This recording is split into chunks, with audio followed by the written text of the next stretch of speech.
एक साधारण विधवा स्त्री और तीन अनजान साधु, पर इस मुलाकात में छुपा था एक गहरा रहस्य। क्या आप जानना चाहेंगे कि उस रात क्या हुआ? नमस्कार दोस्तों, यह कहानी एक खूबसूरत विधवा महिला और तीन साधुओं की है। जब वह जीवन के कठिन दौर से गुजर रही थी, तब तीन साधु उनके जीवन में आए और उनकी बातों को स्वीकार किया, जिससे उसका जीवन खुशहाल बन गया और सुखी से जीवन बिताने लगा। आप सभी को कथा सागर बाय रमन यूट्यूब चैनल में स्वागत है। गांव का नाम था सुखपुरा, जो चारों ओर हरियाली से घिरा हुआ था। वहां की आबादी ज़्यादा नहीं थी, लेकिन लोग एक दूसरे से परिचित थे। उसी गांव में सावित्री नाम की एक महिला, जो अपने पति विनीत के साथ छोटे से घर में बहुत खुश थी। उनका जीवन एक आदर्श गृहिणी की तरह था। वह सुबह जल्दी उठकर घर का सारा काम निपटाकर फिर अपने पति के साथ खेतों में काम करती। उनकी मेहनत और स्नेह से घर में हमेशा सुख शांति बनी रहती थी। लेकिन भाग्य को यह सुखद जीवन रास नहीं आया। सावित्री का संसार तब उजड़ गया जब एक दिन विनीत खेत में काम करते हुए एक विषैले सांप का शिकार हो गया। सांप ने उसके पैर में काट लिया और कुछ ही घंटे में उसके शरीर में जहर फैल गया। गांव के लोग झाड़ फूंक और घरेलू उपचारों में लगे रहे, लेकिन कुछ भी असर नहीं हुआ और इस तरह विनीत की मृत्यु हो गई। यह खबर सुनते ही सावित्री पर मानो बिजली ही गिर पड़ी। वह पति के शव से लिपट कर रोने लगी। उनकी आंखों से आंसू रुकने का नाम नहीं ले रहे थे। गांव की महिलाएं उसे समझाने आई, लेकिन उसकी हालत देख सबका मन विचलित हो गया। उसका पूरा संसार ही उजड़ चुका था। वह सोच भी नहीं सकती थी कि अब उसके जीवन में क्या होगा। उसकी दुनिया का केंद्र ही छिन गया था। पति की मृत्यु के बाद सावित्री के लिए दुनिया पूरी तरह बदल गई। पहले जो रिश्तेदार और पड़ोसी उसे सम्मान देते थे, वही अब उससे दूरी बनाने लगे। एक विधवा का जीवन कितना कठिन हो सकता है, यह अब उसे समझ में आने लगा था। गांव के कुछ लोगों ने ही उसे सहानुभूति दिखाई, लेकिन अधिकतर लोगों ने उसे मनुष्य मान लिया। अब वह अकेली थी और असहाय थी, और गांव में ऐसी मान्यता थी कि किसी स्त्री के विधवा होने का कारण केवल उसके पिछले जन्म के पाप होते हैं। गांव के कुछ अधेड़ पुरुष उसे घृणित नज़रों से देखने लगे। पहले जो उसे सम्मान देते थे, अब वही उसे हवस की नज़रों से घूरते थे। उसकी लाचारी का फायदा उठाने की कोशिश करते। एक दिन जब सावित्री अपनी जर्जर झोपड़ी के बाहर बैठी थी, तो उसने देखा कि गांव के बाहरी मार्ग पर तीन तेजस्वी ऋषि चले जा रहे थे। वे लंबी सफ़ेद दाढ़ी और भगवा वस्त्र धारण किए हुए थे। उनके चेहरे पर दिव्य आभा और उनकी आंखों में अपूर्व शांति झलक रही थी। गांव वालों ने ऋषियों के आगमन की सूचना पाते ही उन्हें घेर लिया।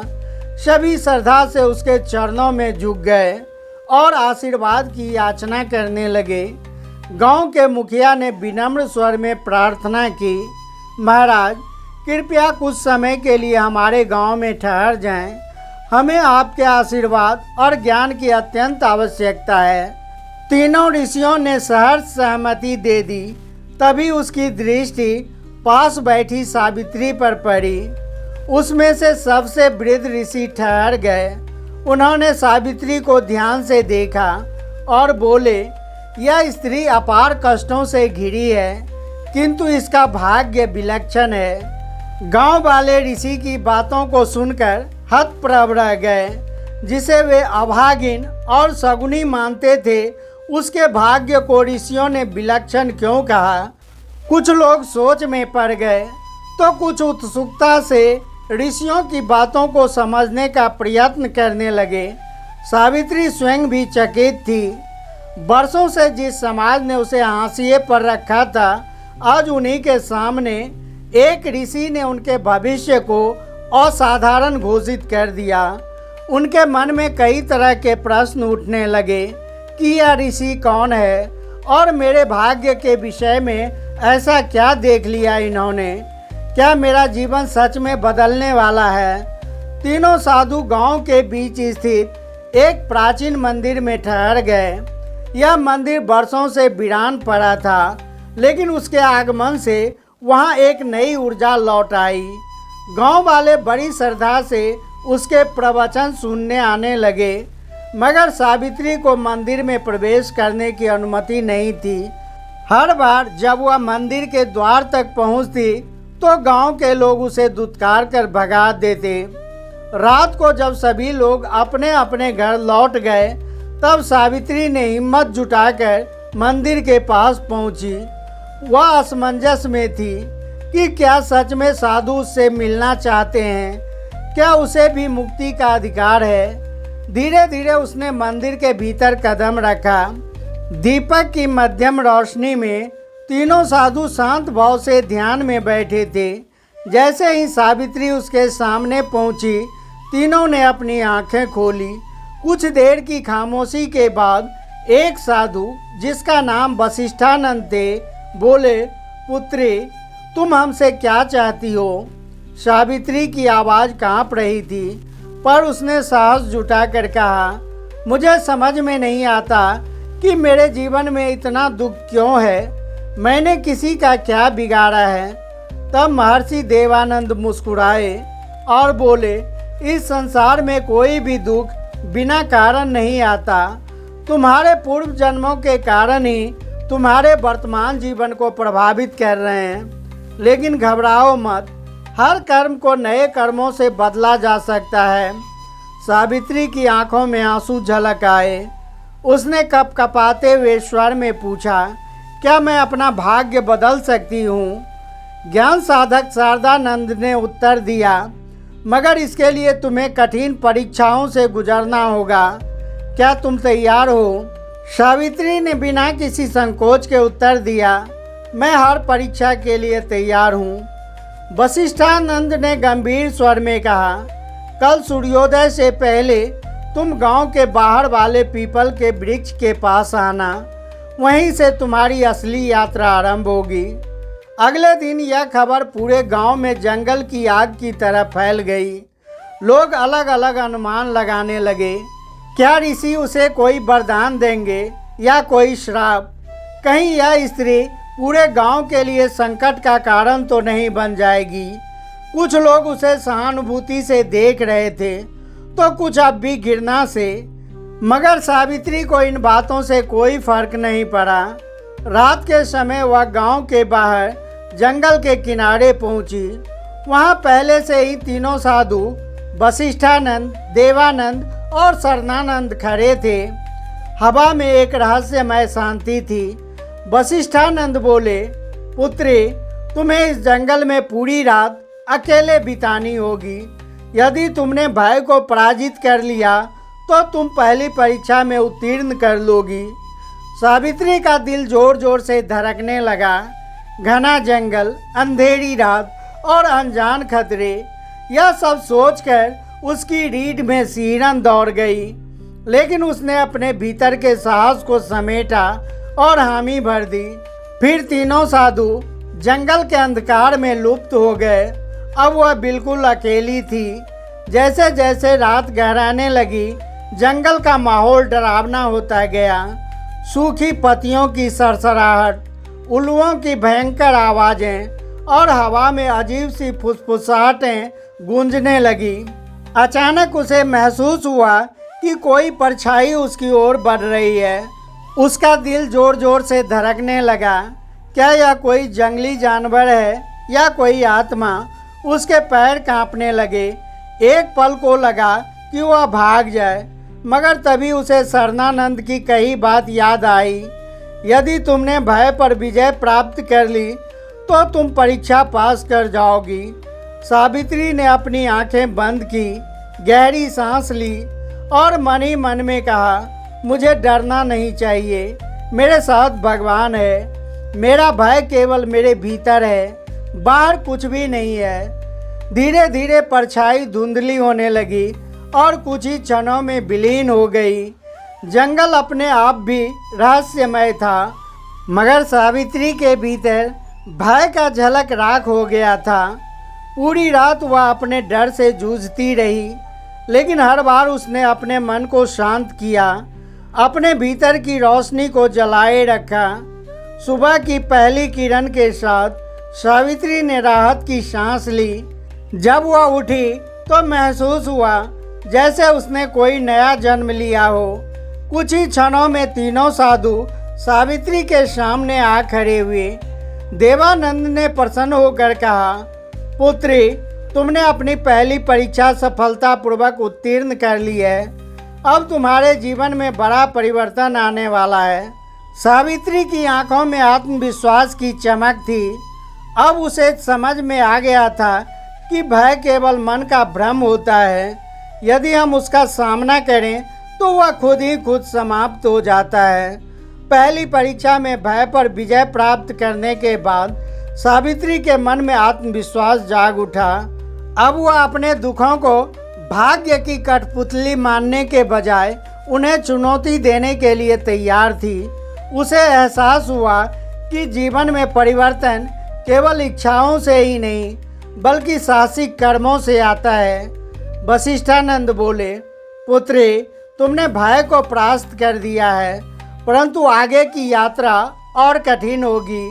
अब अगली परीक्षा त्याग की है। क्या तुम इसके लिए तैयार हो?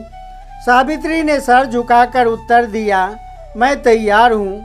देवानंद गंभीर स्वर में कहा, त्याग केवल धन की ही नहीं, किसी भी भौतिक वस्तु का नहीं, बल्कि सच्चा त्याग वह है जिसमें हम अपने सबसे प्रिय चीज को छोड़ने का साहस रखते हैं। आज तुम्हें उसी का त्याग करना होगा जो तुम्हारे हृदय के सबसे करीब है। सावित्री का मन विचलित हो गया।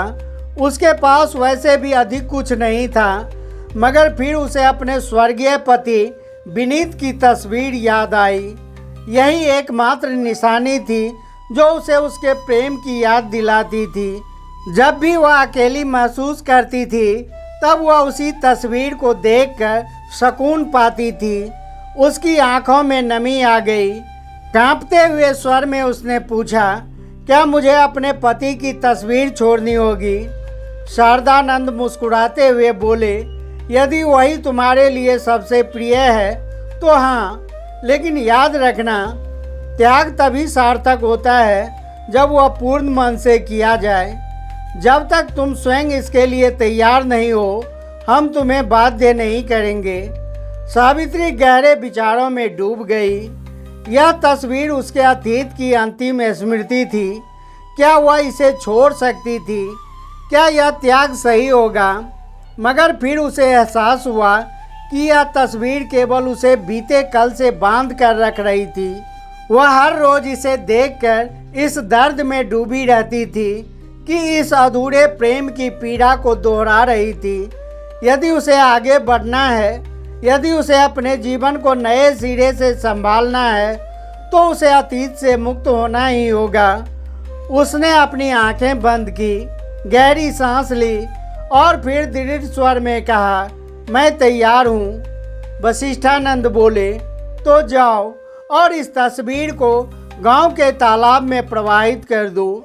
सावित्री गांव लौटी और अपनी झोपड़ी में जाकर एक पुराने संदूक को धीरे से खोला। उसके भीतर बरसों से सहेजी गई एकमात्र निशानी थी, उसके स्वर्गीय पति विनीत की तस्वीर। कांपते हाथों से उसने उसे निकाली और गहरे भाव से निहारने लगी। उसकी आंखों में आंसू थे, मगर मन में दृढ़ संकल्प। गांव के कुछ लोगों ने उसे तालाब की ओर जाते देखा और फुसफुसाने लगे, यह पागल हो गई है, अपने पति की निशानी क्यों फेंक रही है? कहीं इन ऋषियों ने इसे भ्रमित तो नहीं कर दिया? लेकिन सावित्री ने किसी और ध्यान नहीं दिया। वह धीरे धीरे तालाब के किनारे पहुंची, जहां पानी की लहरें शांत थी। उसने तस्वीर को दोनों हाथों में थामा और एक आखिरी बार उस चेहरे को देखा जिससे उसका पूरा जीवन बंधा हुआ था। यह केवल एक तस्वीर नहीं थी, यह उसके सुख उसके दर्द और उसके अतीत का प्रतीक थी, उसने धीरे धीरे उस तस्वीर को जल में प्रवाहित कर दिया। जैसे ही तस्वीर पानी में डूबा, उसे महसूस हुआ कि वर्षों से जो एक अदृश्य भार उसके हृदय पर था वह अब समाप्त हो गया, मानो वह किसी अदृश्य बेड़ियों से मुक्त हो गई हो। अब वह केवल अपने भविष्य की ओर देना चाहती थी। वह जंगल से लौटी तो तीनों साधु वशिष्ठानंद, देवानंद और शरणानंद पहले से ही वहाँ उसका इंतजार कर रहे थे। उसकी आंखों में संतोष झलक रहा था।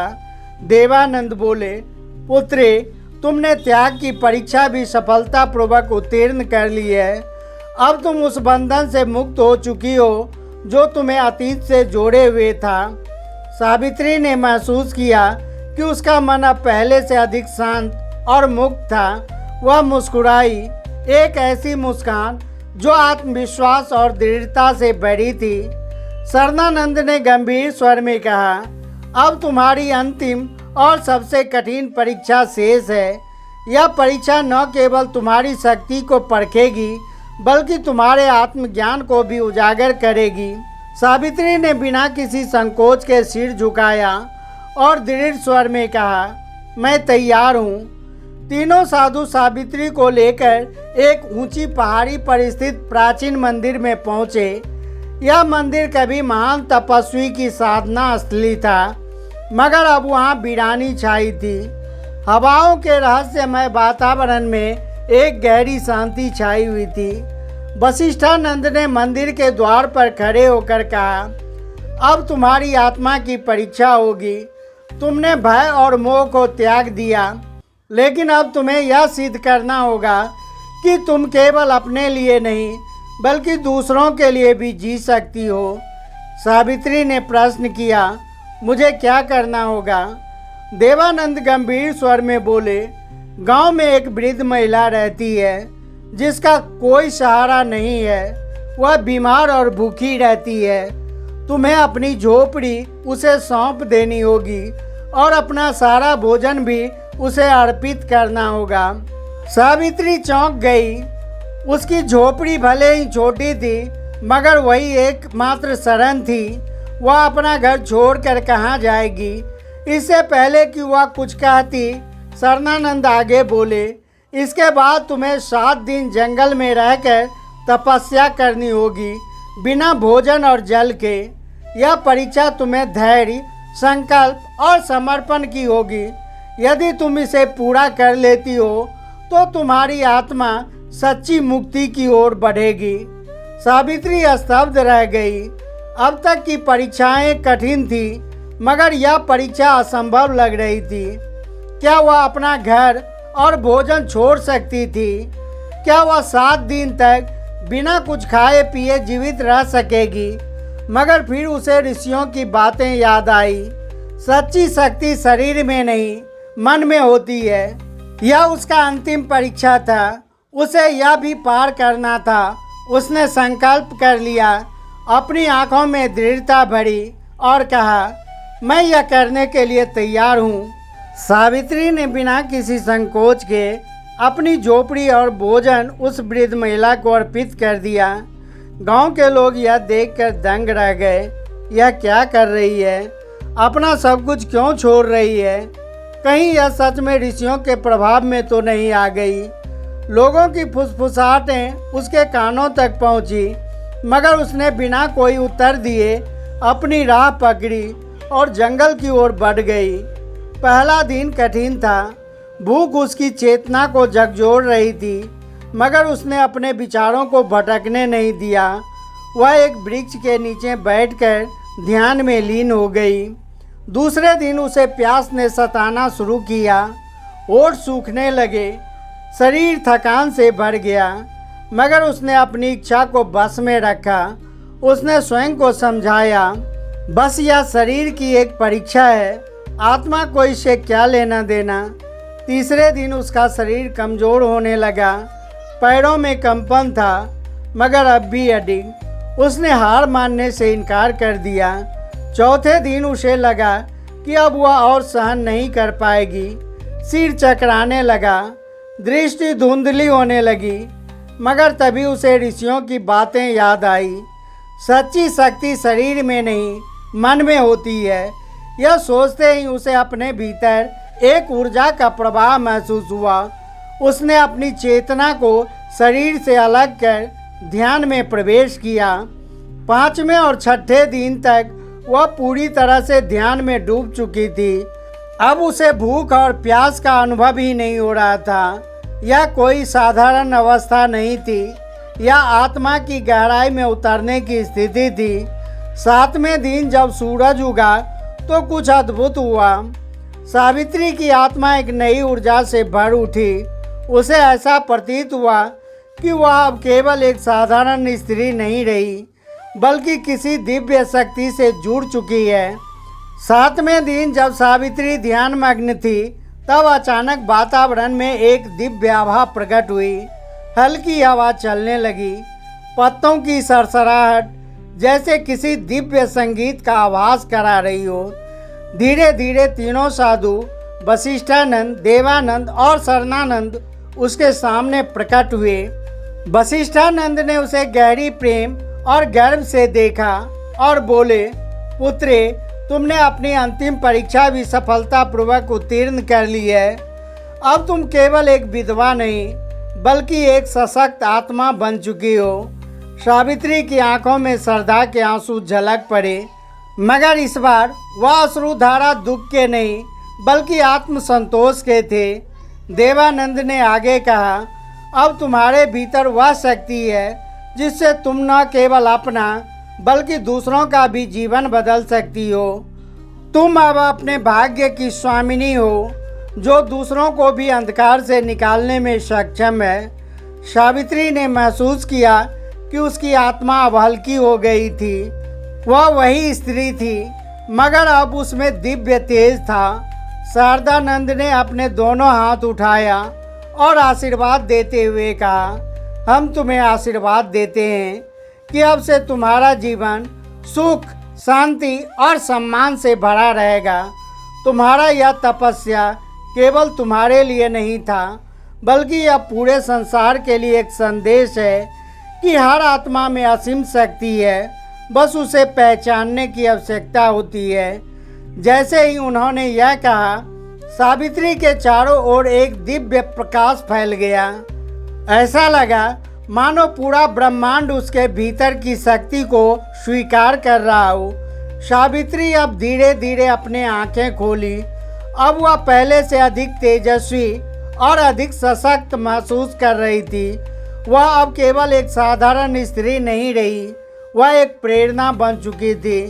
सावित्री जब गांव लौटी तो लोग उसे देखकर चकित रह गए। वह अब पहले जैसी नहीं थी। उसके चाल में आत्मविश्वास था, उसकी आंखों में अद्भुत तेज था और उसके मुखमंडल पर शांति की दिव्य आभा झलक रही थी। वह अब कोई तिरस्कृत विधवा नहीं थी, बल्कि एक तेजस्वी, आत्मनिर्भर और सशक्त नारी थी।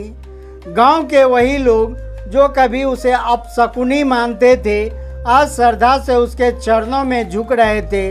उन्होंने उसे सम्मानित किया और अपने मार्गदर्शक के रूप में स्वीकार किया। अब वह केवल सावित्री नहीं, माता सावित्री बन चुकी थी। उसकी यात्रा अब एक नई दिशा में बढ़ चुकी थी, एक ऐसी दिशा जहां वह दूसरों के लिए प्रकाश बनकर उसका मार्गदर्शन करेगी। तो दोस्तों, यह कहानी हमें सिखाती है कि परिस्थितियां कितनी भी कठिन क्यों न हो, यदि हमारे भीतर साहस, आत्मसंयम और सेवा का भाव है तो हम अपने भाग्य को स्वयं बदल सकते हैं। दोस्तों, मुझे उम्मीद है कि इस कहानी से आपको कुछ सीखने को मिला होगा। अगर वीडियो अच्छी लगी हो तो वीडियो को लाइक और कमेंट में जय माता दी अवश्य लिखें। हम आपसे मिलते हैं किसी और नई वीडियो में। तब तक के लिए अपना ख्याल रखना। जय माता दी।